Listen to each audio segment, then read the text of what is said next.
Jimmy van der Luk had no trouble finding work when he arrived in Amsterdam in 1925.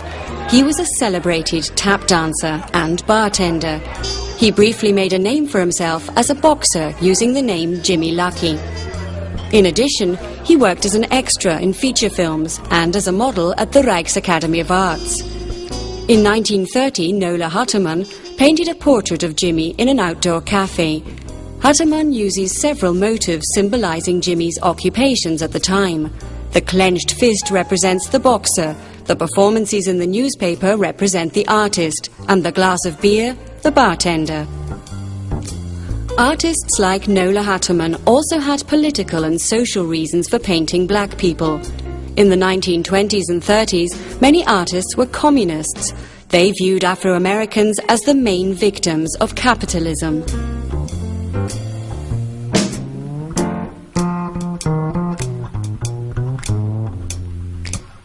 Jimmy got a job at a restaurant in Scheveningen.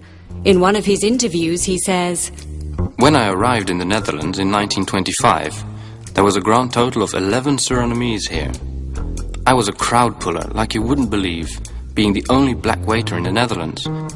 Whenever I walked outside, people would stop me, buses would stop. The boss didn't want me to take any time off so that guests would not come in vain. Scheveningen without Jimmy was unimaginable." His brother Rudolf later said about Jimmy, "My brother Jimmy could turn anything into a show. Everything Jimmy touched turned into gold. He did everything that was expected of him as a black man, as long as he got paid. Black people were a new phenomenon in society. As more black people entered the country, Jimmy became less and less special. He had a hard time accepting that and became embittered." In the 70s, he was photographed one more time. He appeared on the cover of Panorama magazine as the first black St. Nicholas.